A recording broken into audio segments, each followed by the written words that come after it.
Josh demonstrating the bridge crossing.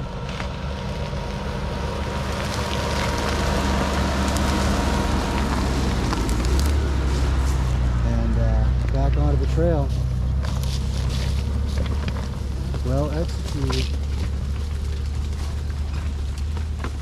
I call this the Carwash Trail because it's like going through a car wash, except it's sticks and leaves instead of soft brushes. Yeah.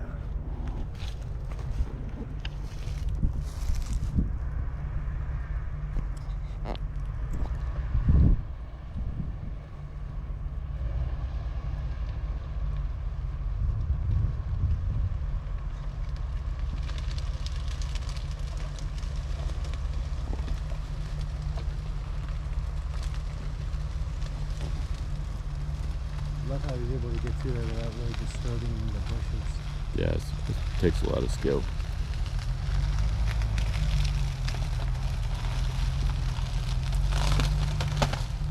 I think they know that the bridge is wearing out. I mean, it still seems pretty usable.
Cover here.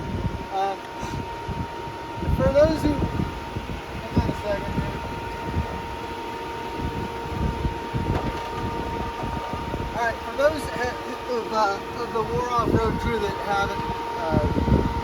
weren't able to make it here today, we've got a new thing called Pants Shitter Dave Award. Okay, when your rig breaks down or otherwise bogs down the group, you earn the nickname Pants Shitter Dave, and that's going to be probably an expression. I apologize if there's kids watching, but that's going to be awarded to somebody on our overnighter in the next month or two. Well, Jarrett's Jeep here, it lost its battery about, I don't know what, 4 hours ago, Jarrett? And Jarrett's thought was, oh, should I turn back? We're like, no, I think they just keep jumping it. So we started jumping it.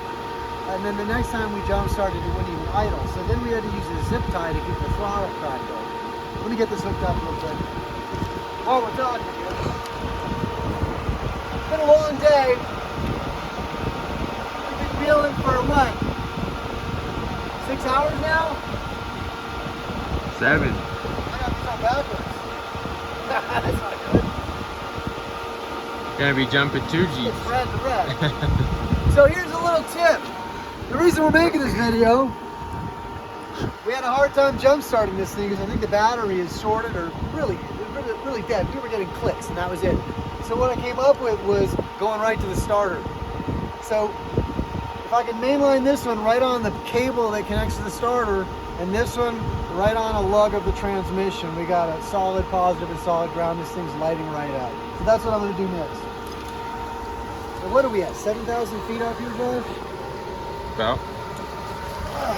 And it's 7 o'clock at night. We've just finished dinner. And hopefully this is the last jump of the day. God willing, it works still.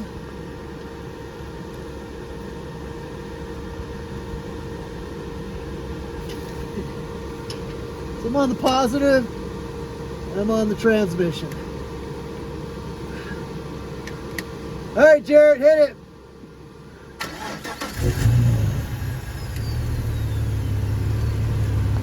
And just like that.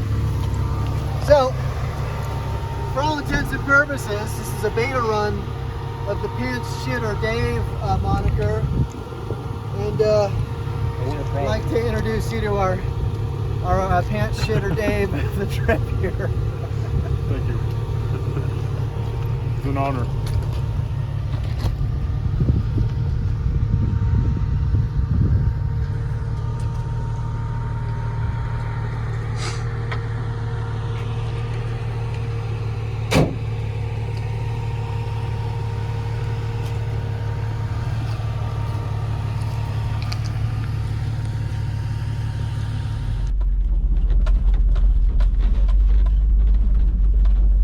You know, when Josh said, hey, we're going to go up the mountain to check out these cool tailings, there's these old mines. I think one's called the Victory Mine. So we kind of assumed that they were 1940s war era mining efforts to come up with different minerals that they could alloy with metal or something like that. Anyway, when he said we were going to follow these trails, I assumed it was going to be something more than a deer trail, but as you can see, these are not well-traveled trails.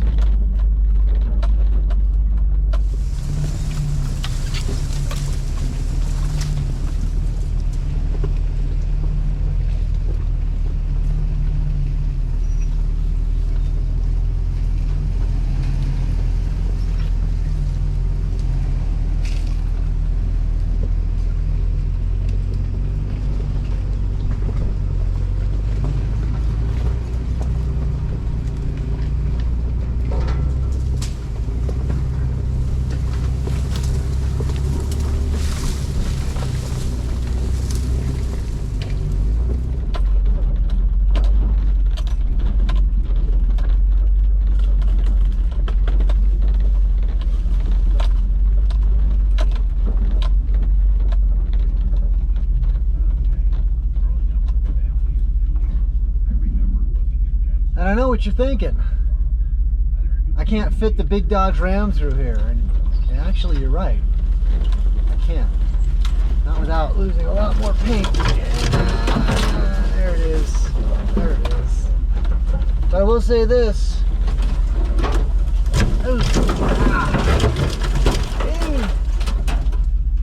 Sounds bad, but no bushes were harmed in the filming of this video. Scared? Yeah. Harmed? No, I don't think so. Oops.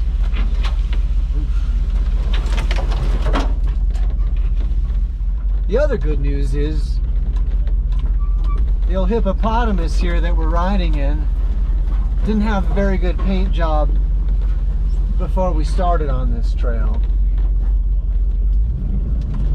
Pants Shitter Dave up there in his white Jeep, that thing's actually pretty nice, but he's a lot skinnier than me, so I don't think he's suffering the kind of damage that I'm going to be dealing with. I mean, I say damage, what I mean is character, battle scars, war wounds, if you will. I understand Josh suffered some kind of a dent at some point on the trip today. I'll have to take a look at that. Are you seeing this?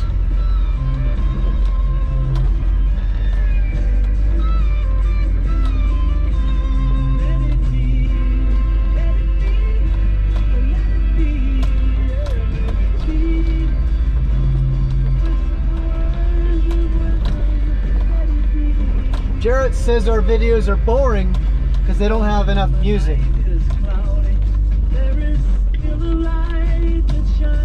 I hope you people enjoy that we got the Beatles for you. It wasn't easy. Sing it, Paul. Alright, Josh tells me there's something we have to look at here real quick.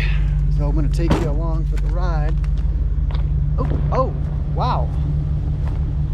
Yeah. That is interesting, isn't that? Is that a Toyota? This is the one that didn't make it out. You know what, Jarrett? I bet this guy's battery went dead. That's a flathead. Oh, whoa! Hop off that engine, would you? Let's take a look at that. Flathead, killer. Looks like a flathead 6. 2 46. There's the intake manifold. Check out their patch job on the roof here. You know, these vehicles would have had an open roof, possibly with a wooden bow structure and cloth, and so at some point, and that rots, they rivet on a piece of metal. This looks like almost like a bus, like a 4-door large sedan or something, doesn't it? Yeah. Or old Suburban or something. International carry-all, whatever they call it. I'm gonna say late 30s, early 40s. Oh yeah, I guess with that flat head. It's right flat. This thing is destroyed. There, you just simply can't. If anybody can identify it by the shape of the cowl, you know, a real enthusiast would be able to do that. There's the patch, the aforementioned patchwork. I can't even tell how many doors this thing would have had. Oh no, you know, it looks like it's just the 2 front doors. The rest of this is, wow. Does not look like suicide doors. The hinges are at the front. What is all this right here? Same color. Wow. So that's a big old bumper. That's a tough truck bumper. Oh, look at that. That's awesome. It's still got part of the fan. Look at this. That's hilarious. No wonder it overheated. You can't do anything with a fan like that. Pretty cool. Josh. Pushed by a bulldozer. Is that Mr. PSD? Yeah, it must have been shoved out of the way by a dozer. 'Cause that's the trail right there.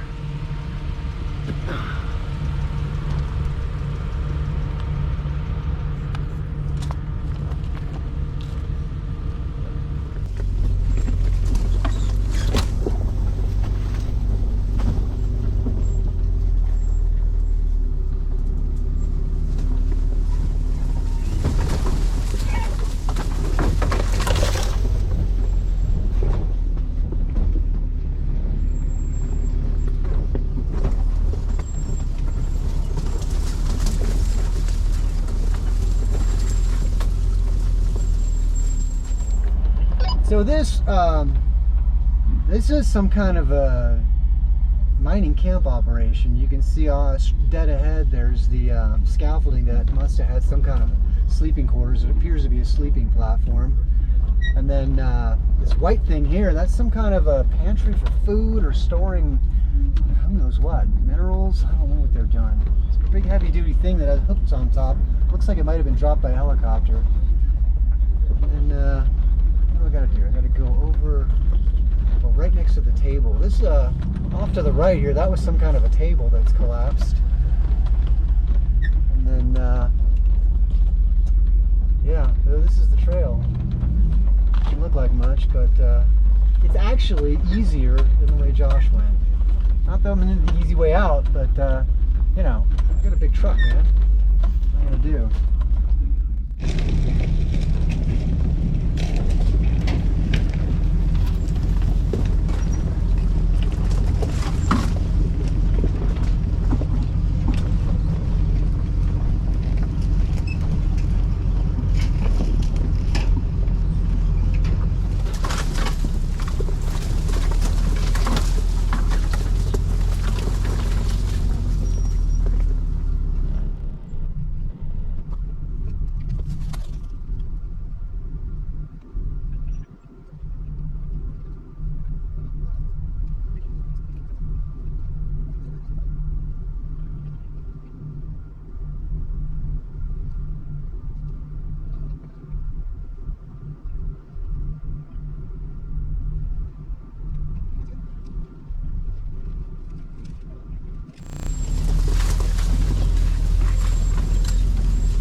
Desert scrub makes a completely different screech sound than, say, manzanita or sage. It's really kind of fascinating, the different depths of paint damage that the different species of what plants do.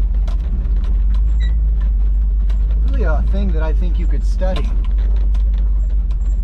I don't know how you could make a living talking about it, but people make a living talking about stranger stuff than that, I think. People make a living talking about making a living. Wrap your mind around that, right? Are we coming up to the gatekeeper, Josh? Yeah, it's the next down tree. Presumably the next down tree after this down tree.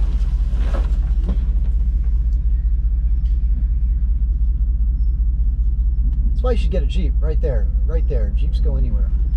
And at least for me, and then I'll get you coming through and Jarrett. But as it happens, a good old first generation Dodge Ram can pretty much go wherever a Jeep goes. So why not just get yourself a first generation Dodge Ram instead? Right? Solid axles front and back, you got the V8. This one's got a 360, all the power you can want. It's got a, you know, bed you can sleep in, carry stuff, bench seat, all the bells and whistles. I call this the tunnel of love because these trees are making love to the paint on my truck. Yeah, you feel that? It's love. You know, here at OFFROAD, we really are into love. Nature love, tree love, Jeep love, brotherly love. We do love off-color humor. We love beer. We love barbecuing. We love our families, our children. We love a lot of things. We love life. It's good. Josh is going to assist me threading the needle. There are some tight trees here that we've got to turn out through, and my truck is pretty big.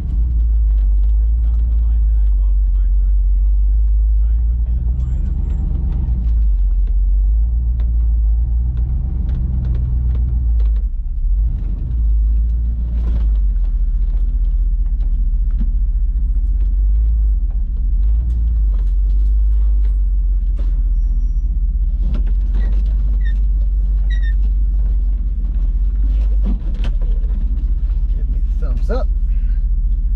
And the key is I need to be close to the tree on my driver's fender so I don't hit the giant redwood on the passenger side. Straight down, back up a little bit. Just go straight. Go back. And there's a lot of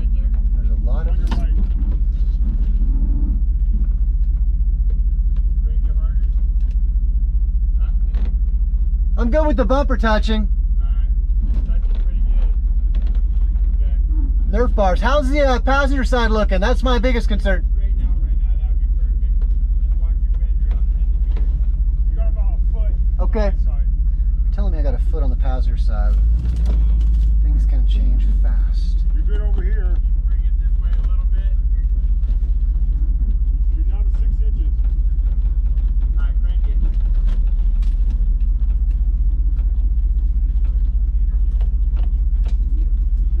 All right, we are fully committed. Am I clear, Jarrett? Can I go left, Josh? Yeah. Like driver left? Oh. No. You're getting close. You're like an inch. Hang on. Go slow. Go really slow. Do not trace through your weight at all. Get your hand out of there, Jarrett. Yeah, Get your hand out. Getting eaten by mosquitoes. I think I made it through minimal damage there. All right. Yeah, there's a lot of mosquitoes. Well, sorry, that probably didn't look like that much, but it was pretty hectic from the driver's seat.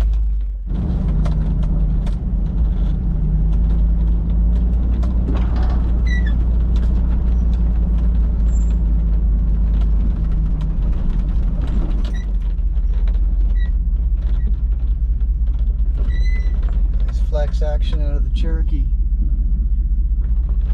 Deceptively challenging little spot here.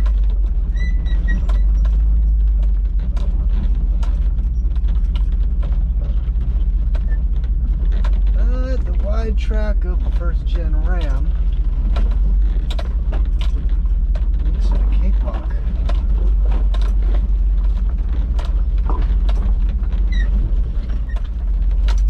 Right there is Josh getting onto a normal trail finally.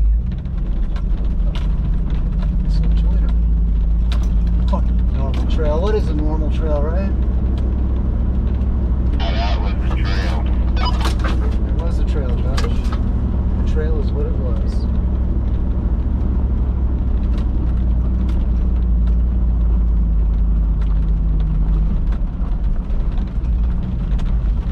Whew. That was a butt kicker, is what that was.